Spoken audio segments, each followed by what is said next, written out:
बिहार के नेता प्रतिपक्ष तेजस्वी यादव न जाने किस नशे में रहते हैं। दशरथ मांझी की जगह दो बार जीतन राम मांझी, जो कि हमारे बीच में सक्रिय राजनीतिक भूमिका में है, एनडीए के वरिष्ठ नेता है, उनको श्रद्धांजलि देती है। आप लेट से जागते हैं, राजभवन की बात अब कर रहे हैं। जब सारा मुद्दा साफ हो गया, सब कुछ सही रास्ते पर आ रहा है, जनता सिर्फ चोचलेबाजी नहीं चाहती। तो समय रहता है तो विदेश घूमते रहते हैं। नमस्कार, लाइव सीरीज देख रहे हैं आप। आपने एक वीडियो जरूर देखा होगा सोशल मीडिया से लेकर के तमाम न्यूज चैनल पर कि किस तरह से बिहार के नेता प्रतिपक्ष तेजस्वी यादव केंद्रीय मंत्री जीतन राम मांझी को जीत जी श्रद्धांजलि दे देते हैं। एक बार नहीं, दो बार श्रद्धांजलि दे देते हैं। इसके बाद हर तरफ राजनीतिक बवाल मचा हुआ है।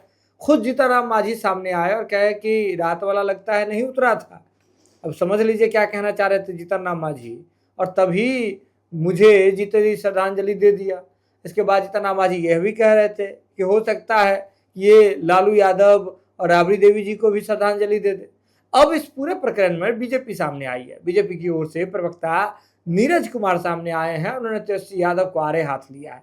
उन्होंने कहा है कि तेजस्वी यादव किस नशे में रहते हैं कि केंद्रीय मंत्री जीतन राम मांझी, जो कि बिहार के पूर्व मुख्यमंत्री रह चुके हैं, उन्हें आप जीते जी श्रद्धांजलि दे रहे हैं। इसके बाद उन्होंने कहा कि जब बिहार में सब कुछ ठीक हो चुका है तब आप राजभवन मार्च निकाल करके सबको उकसाने का काम कर रहे हैं। राजनीति आपके बस की बात नहीं है। आप विदेश में ही ठीक हैं। जब चलता रहता है मामला तब आप विदेश यात्रा पर रहते हैं। जब सब कुछ शांत हो गया है तब आकर के आप राजभवन मार्च करके लोगों को उकसाने का काम कर रहे हैं।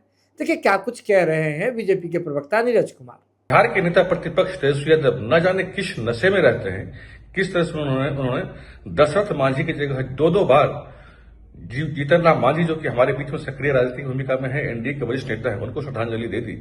जो आदमी राजनीति को लेकर इतना भी गंभीर नहीं हो और वह बात करता है कि पूरे बिहार के 14 करोड़ लोगों की जिम्मेदारी लेंगे, यह बिल्कुल अशोभनीय है। और तेजस्वी यादव को अपने कृत्य के लिए कि उन्होंने एक जिंदा आदमी का, एक मंत्री का श्रद्धांजलि इस तरह से दिया, इसके लिए उनको माफी मांगनी चाहिए। साहब लेट से जागते हैं, राजभवन की बात अब कर रहे हैं। जब सारा मुद्दा शांत हो गया, सब कुछ सही रास्ते पर आ रहा है, तो आप उकसाने की राजनीति करते हैं। उकसावे की राजनीति यादव जी बंद करिए, यह नहीं चलने वाला इस देश में। नकारात्मक राजनीति देश में नहीं चलेगी। मोदी जी ने पैरामीटर सेट किया है परफॉर्मेंस की डिलीवरी का।